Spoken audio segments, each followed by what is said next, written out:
गुरुवर के चरणों में तिरवार नमोस्तु नमोस्तु नमोस्तु। गुरुवर, मेरा प्रश्न भी है और एक समाज के लिए एक चेतना का विषय भी है। तो मैं आपसे, आपके मुख से ये संदेश जैन समाज के लिए दिलवाना चाहता हूँ कि आज जो विकृति आ रही है शादियों में, वेज नॉन वेज होटलों में जैन लोग शादी कर रहे हैं और ये बहुत बड़ी विकृति है। जैसे कि मेरे पास कोई अगर अजैन आता है और वो होटल वेज नॉन वेज है तो मैं बोल देता हूँ कि भैया क्षमा चाहता हूँ, मैं नहीं जाऊँगा। तो मैं चाहता हूँ कि आप अपने मुख से एक बार ऐसा कुछ बोलें कि लोगों को थोड़ा जैन अजैन का वो मतलब निकले और जैन समाज की शादियाँ ऐसी जगह ना हो जहाँ अभक्ष भी मिलता है। अपने नायक को तो आगे बुला लो, पीछे काहे खड़े, आ जाओ सामने। हाँ, तो गुरुवर, ये बहुत बड़ी विकृति है और हम चाहते हैं कि जैसे अगर कोई हमको कार्ड भी देता है और वो होटल अभक्ष है तो हम चाहें कि उसका बहिष्कार करें। कैसे करें? देखिए, ये एक बहुत ही ज्वलंत विषय। आजकल डेस्टिनेशन वेडिंग की प्रवृत्ति बहुत बढ़ गई। प्राय लोग अब अपने वैवाहिक कार्यक्रमों को दूरस्थ जाकर के ही संपन्न करते हैं। इसमें फिजूल खर्ची और अन्य चीज़ें तो है ही, लेकिन ये धार्मिक और सामाजिक दृष्टि से सर्वथा गलत है। हमारे धर्म शास्त्रों के अनुसार विवाह का कार्यक्रम किसी पुण्य आश्रम में करना चाहिए। विवाह संस्कार कोई एक क्रिया मात्र नहीं है, आप सबके जीवन का एक बड़ा मांगलिक संस्कार है जिससे आपका संपूर्ण भविष्य क्या पूरा वंश टिका।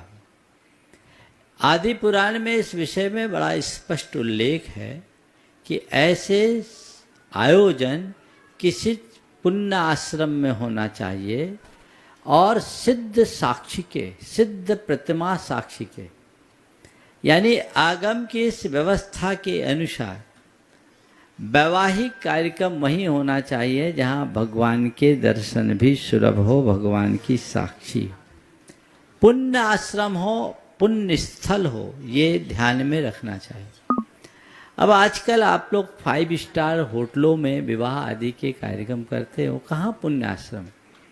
वहाँ तो आपके इस वैवाहिक कार्यक्रम के कुछ घंटों पूर्व ही कोई अनाचार भी हुआ होगा। किसी ने विवाह किया हो और उसके यहाँ मांसाहार भी परोसा गया हो, यानी कुछ घंटों पहले जहाँ आहें और चित्कारे गूंजी हो वहाँ विवाह का संस्कार किया जा रहा है। ये कैसी विडंबना है। और फिर संस्कार को सिद्ध प्रतिमा साक्षिकम बोला। ऐसी जगह विवाह कर लो जिसमें शादी करने वालों को भी देव दर्शन सुलभ न हो। रिसोर्ट्स में जो प्राय शहरों से 10-10, 20-20 किलोमीटर दूर रहते हैं, कहाँ? ये बहुत ही सोचनीय विषय है और इसमें समाज का बड़ा भारी नुकसान हो रहा है, पैसों की बर्बादी। पहले विवाह होता था, शादी विवाह में जो खर्चे होते थे वो लड़के लड़की पर होते थे। दहेज के रूप में आभूषण और वस्त्र आदि दिए जाते थे, उसमें खर्चा होता था। आज तो शादी के बजट में सबसे ज़्यादा खर्चा वेन्यू और कैटरिंग में होता है।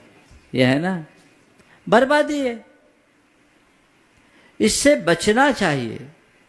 और यदि बाहर जाके वैवाहिक कार्यक्रम करने हैं तो धर्म स्थलों में करना चाहिए, वहाँ की मर्यादा को सुरक्षित रखते हुए। लोकल में भी हो रहे हैं महाराज। हाँ, लोकल में भी बहुत हो रहे हैं। हाँ, मैं बता रहा हूँ, वहाँ की मर्यादाओं को बचाते हुए, धर्मस्थलों की मर्यादा को बचाकर इस तरह वेज, नॉन वेज और अन्य प्रकार की विकृतियाँ जिस तरीके से प्रवर्तित होने लगी है, ये समाज का सत्यानाश करेगी। आपने कहा बहिष्कार करें, अब तो लोग बहिष्कार का ही बहिष्कार कर देंगे क्योंकि लोगों की सोच बिगड़ गई। एक चेतना जागृत होनी चाहिए। आप अगर इस बात के लिए संकल्पित हो जाए कि इस तरह के कोई भी आयोजन होंगे, हमें सामने वाला कार्ड देने आएगा क्या, सॉरी आपके कार्यक्रम के लिए हम अपनी सहभागिता नहीं दे पाएंगे। क्यों? आपके जिस कार्यक्रम में, जिस स्थान पर कार्यक्रम है, उस कार्यक्रम में वेज नॉन वेज सब बनता है, हम उसका अनुमोदन नहीं कर सकते। हमारे मुख से उनका अनुमोदन भी पाप का अनुमोदन है, हम पाप के भागी नहीं बन सकते। कितनी विकृतियाँ आ गई, अब तो शादी विवाहों में शराब के कैरेट्स भी आने लगे, कॉकटेल पार्टियाँ भी आने लगी। ये समाज के संपन्न होने का द्योतक है या सब दिखने का उपहास, ये लोगों को सोचना चाहिए। ये बहुत ही गंभीर और चिंतनीय विषय है। और आम आदमी की बात तो जाने दीजिए, अच्छे अच्छे गुरु भक्तों के यहाँ भी ऐसा होने लगा है। ये बहुत सोचनीय है। मुझे तो वह सुन करके बेहद वेदना हुई थी। आज से कुछ वर्ष पूर्व एक महानगर में, आप लोगों के यहाँ एक चलन है कि विवाह के कार्ड को भगवान के मंदिर में रखते हैं, गुरुओं को भी देते हैं। तो आजकल कई तरह के कार्ड आते हैं। एक मुनि महाराज, आचार्य महाराज थे कहीं के किसी महानगर में, उनके पास शादी का कार्ड रखा गया और उस कार्ड में शराब की बोतल भी थी। ये आज का ये विकृत तस्वीर है। कितना घिनौना कृत्य है, इस पर विचार होना चाहिए और समाज को आगे बढ़कर आना चाहिए। युवाओं को विशेष रूप से ध्यान देना चाहिए। यदि इन बातों को हमने आज नजरअंदाज कर दिया तो आने वाले दिनों में परिणाम कभी अच्छे नहीं आएंगे, हमारी सारी पीढ़ी बर्बाद हो जाएगी। इसलिए सबको आगे आकर बढ़ना चाहिए, लेकिन लोग बड़े छोटों का भेद देख करके चलो भाई चलता है चलता है चलता है कहकर अपने पूरे संस्कारों को चलता कर रहे हैं। ये अच्छी बात नहीं है।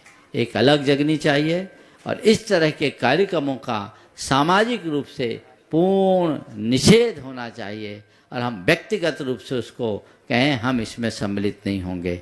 लोग जाना बंद कर देंगे तो सामने वाला ऐसे ही कम हो जाएगा। ऐसे भी आजकल इस तरह के कार्यक्रमों में लोग बहुत थोड़े लोगों को ही ले जा पाते हैं, तो आप जाएंगे नहीं, उनको भी आराम मिल जाएगा। ठीक है, आपका भी काम बन जाएगा। ये प्रयास कर सकते हैं। हम लोग महासंघ से ये कदम उठा सकते हैं। बिल्कुल, महासंघ ये प्रण ले कि महासंघ के किसी सदस्य के यहाँ ऐसा कार्यक्रम हम नहीं लोग होगा। संकल्प ले रहे हैं महाराज। बहुत सुंदर, बहुत सारे सुंदर। लोग संकल्प और हैं। मुझे बहुत प्रसन्नता है, दिन में शादी, दिन में भोज का उद्घोष जबलपुर से हुआ। कहीं संयोग बना तो इतिहास बनेगा और एक बहुत अच्छी बात होगी। नमस्ते महाराज जी। बस